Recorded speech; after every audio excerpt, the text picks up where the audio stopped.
Nos encontramos aquí en los estudios con Cecilia Valenzuela, que como todos sabemos es directora de Perú 21. Gracias, Cecilia, por acompañarnos esta noche. ¿Qué hace todavía Bruno Pacheco en Palacio de Gobierno después de todas las evidencias que se tienen? Esa es la pregunta que nos hacemos todos. En primer lugar, se trata de alguien que ha cometido ya delitos. Por ejemplo, tráfico de influencias, además de otros delitos que han ya descrito los penalistas. La pregunta es, ¿por qué el presidente lo protege? ¿Qué le sabe Pacheco a Castillo? ¿O qué los une? ¿Qué tienen juntos? Porque de otro lado uno no entendería que un presidente de la República pueda aceptar los textos que hemos leído todos que Pacheco le envió al superintendente de tributos, al jefe de la SUNAT. Que es una evidencia de tráfico de influencias, ¿no es cierto? Con una amenaza incluida. Presionando para que no las empresas amigas pues les arreglen los temas de los impuestos. Ahora, el presidente en estas semanas, en estos meses, nos ha demostrado de una u otra manera que le cuesta tomar ese tipo de decisiones, ¿no? Lo hemos visto también con otros nombramientos, que se ha demorado, incluso no se ha pronunciado, ni siquiera por Twitter, con el tema de algunos ministros, por ejemplo. Claro, pareciera que lo toma como algo personal y realmente es triste una reacción así desde una autoridad tan importante, porque lo que más bien debería el presidente es agradecer a los medios, agradecer a quienes evidencian este tipo de circunstancias o de situaciones respecto de sus ministros, pues él no conoce a mucha gente, él ha tenido un trabajo y una vida profesional fuera de Lima, entonces al contrario, ¿no? Debiera tener una actitud mucho más abierta y humilde. Me parece que hay mucha soberbia. ¿Tú crees que después ya de este divorcio evidente entre el ala serronista, entre Cerrón, Bellido, con Castillo, ese espacio lo pueda ocupar Mirta Vázquez? Yo miro o veo a Mirta Vázquez como la gran desentendida, ¿no? Ella no se hace cargo de nada, no responde, siendo la jefa del gabinete, por las actitudes, las faltas de algunos ministros. Sus respuestas siempre son yo no sé. Entonces la pregunta es, si usted no sabe, entonces, ¿quién sabe? ¿Verdad? Yo creo que aquí hay un problema mayor. Pero ha ganado algunas batallas, ¿no, Mirta Vázquez? El tema de Barranzuela, por ejemplo. Pero en realidad Barranzuela se lo puso sobre la mesa con su fiesta de la canción criolla, ¿no? El tema de Ayala es, digamos, las evidencias han sido brutales, pero digamos, de acuerdo, ella podría haberse sentido aliviada por ese tipo de decisiones finales del presidente, tardías, pero decisiones de retirarlos, ¿no? Pero a mí lo que me preocupa es, o son más bien, otras personas cuyos rostros quizá no conocemos. Por ejemplo. Y que tienen que ver, bueno, recientemente el diario El Comercio publicó una investigación evidenciando que la persona que hospedó al presidente Castillo en Lima, en Breña, apenas Castillo ganó las elecciones, vino a Lima y se quedó alojado en una casa donde recibió a muchísimas personas, todos los periodistas estuvimos muy al pendiente, pues evidenció el diario El Comercio, digo, una relación muy extraña y muy dudosa entre amigo y auspiciador y un actual congresista, por cierto, me parece que es Alianza por el Progreso, cuyo padre tiene una investigación por lavado de activos por un tema muy complicado y un tema que tiene que ver con la zona de donde precisamente vienen estas personas. Se está hablando mucho de la cofradía de Chota, ¿no? Bueno, o sea, todos los amigos de Chota o todos los que nacieron en Chota, ¿no? son beneficiados, la lista Chota. Bueno, el problema es que en esa zona, como hay agricultura, como hay pues debería haber mucha minería por la zona precisamente, también hay mucho cultivo de amapola y esas amapolas no se usan como flores para adornar el centro de mesa de nadie, se usa el látex de la amapola para convertirlo en droga, en opio, en heroína.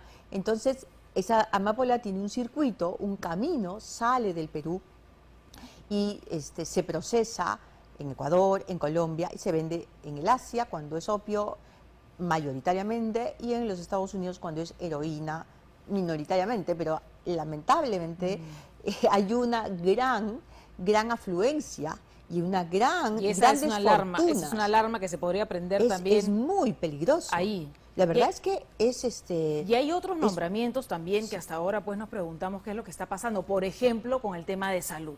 El señor Karahuapoma, ¿no es cierto?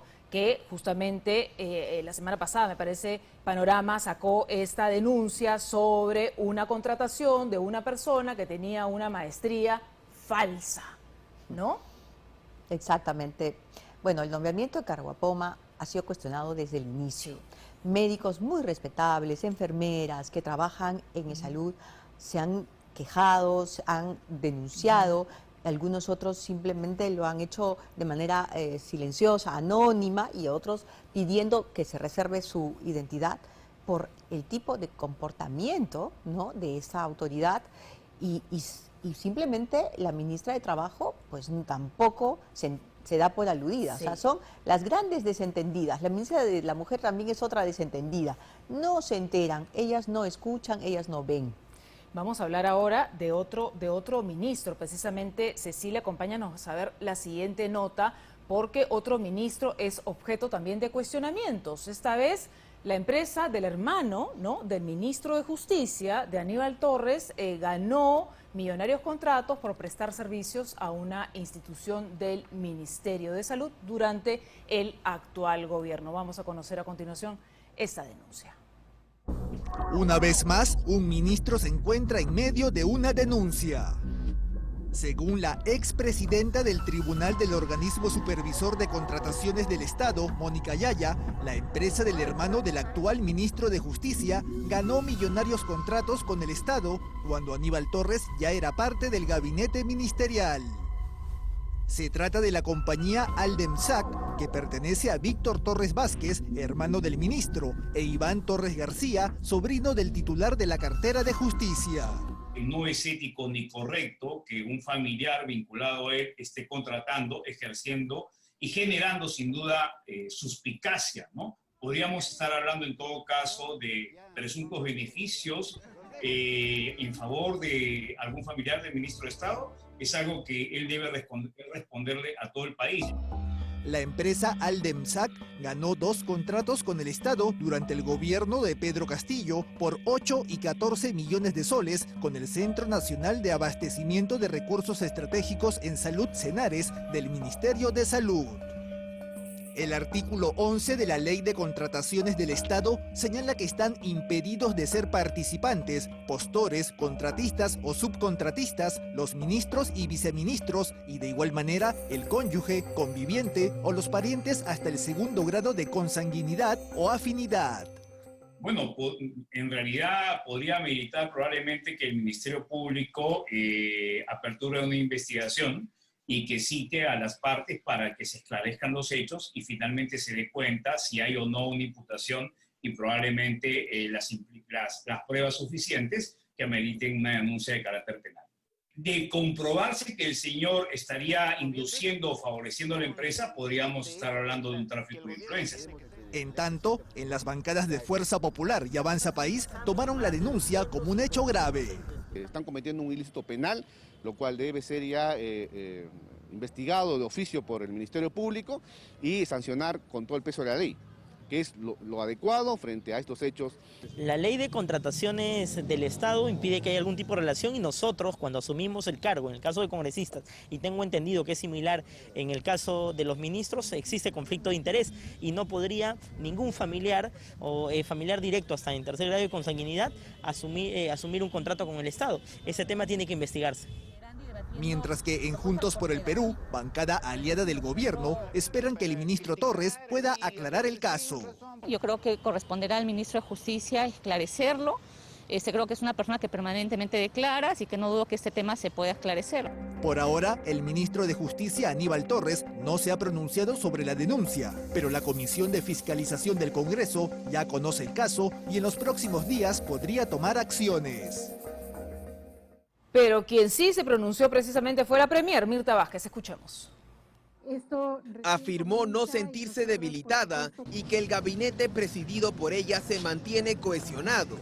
Yo lo que puedo reafirmar es que tenemos un gabinete cohesionado. Yo agradezco a mis colegas porque en este momento todos estamos tratando de hacer sinergias para hacer un trabajo conjunto, para mejorar nuestra intervención de manera conjunta. Yo no me siento debilitada. La premier Mirta Vázquez puso paños fríos a la denuncia contra el ministro de Justicia Aníbal Torres, cuyo hermano y sobrino habrían contratado con el Estado cuando la ley lo prohíbe. No puede ser que haya ninguna duda de algún tipo de favorecimiento con respecto a familiares de alguien que está ejerciendo esta labor. Nosotros hemos hecho unas primeras indagaciones.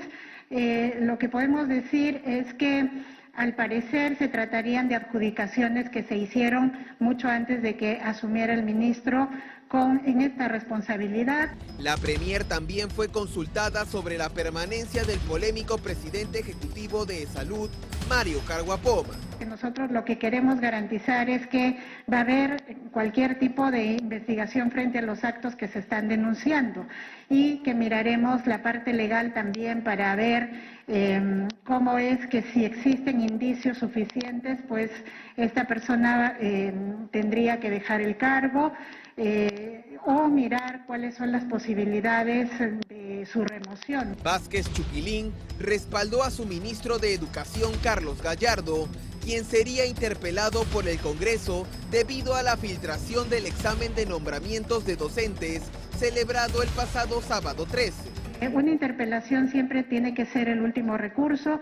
Si lo van a llevar a cabo, creo que igual nosotros nos someteremos, digamos, como ejecutivo. El ministro está dispuesto a ir a responder como corresponde. Creo que lo importante es dejar en claro que se está tratando de hacer un trabajo lo más responsable posible. La conferencia de prensa finalizó con este anuncio, que a partir de mañana se empezará a pagar las pensiones de los aportantes de la ONP que depositaron su dinero durante 10 años.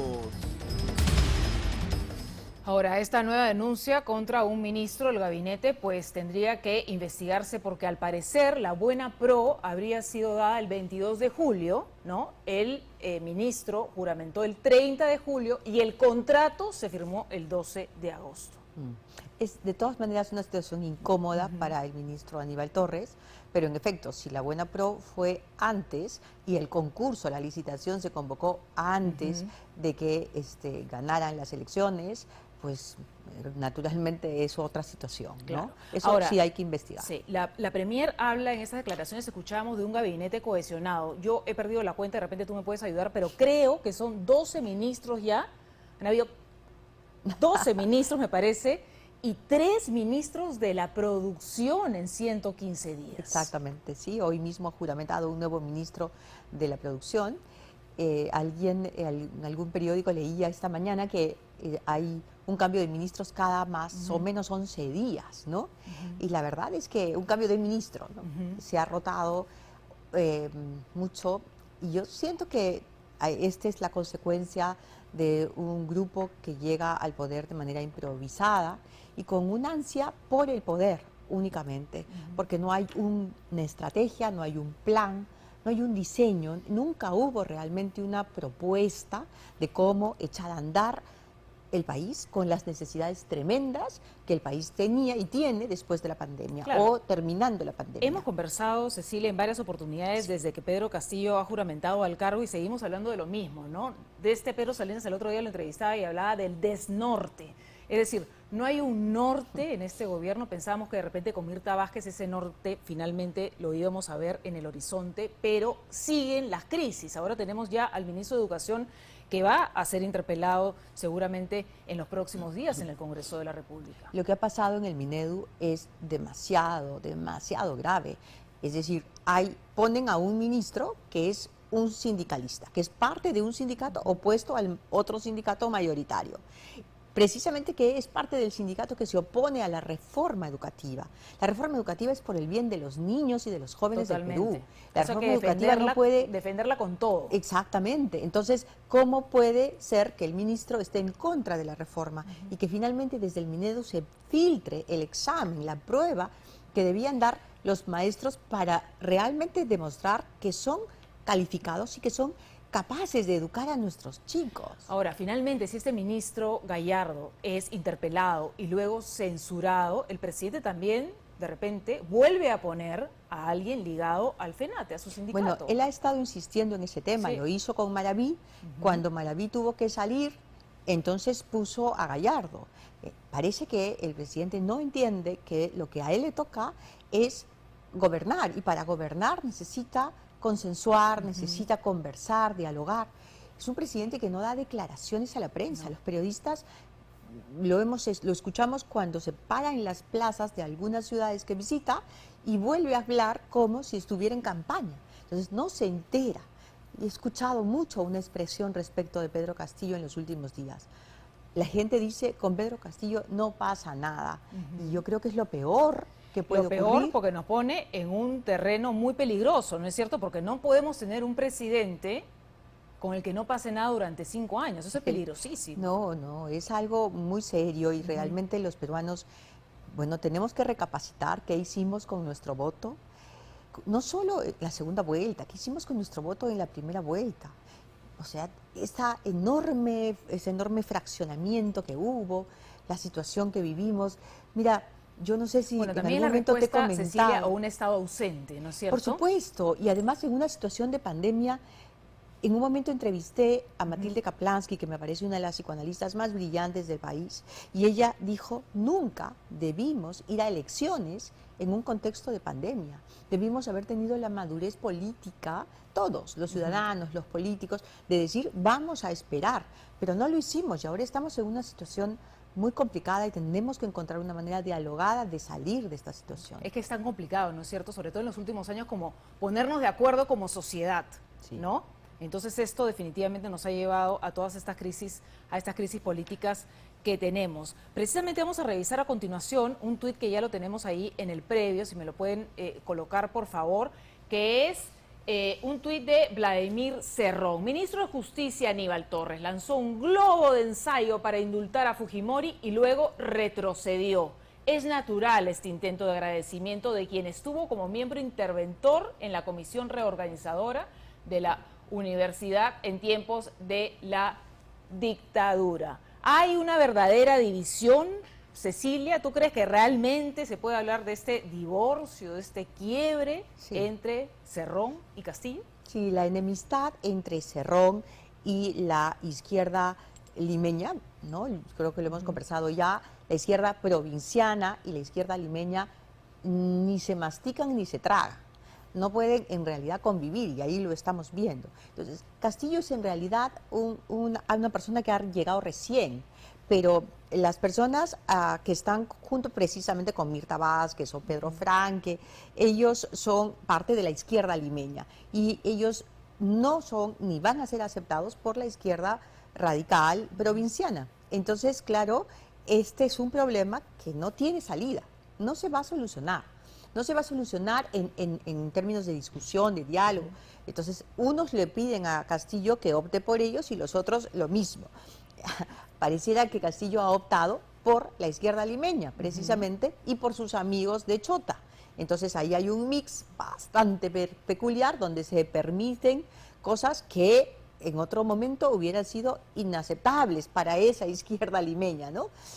Pero la izquierda provinciana sí está en ristre y está dividida, está alejada, y lo que puede venir, en lo que eso puede generar, puede ser también muy, muy grave para el país. Gracias, Cecilia Valenzuela, por acompañarnos esta noche en la edición central. Esperamos tenerte nuevamente aquí en los estudios pronto. Gracias, Marisa.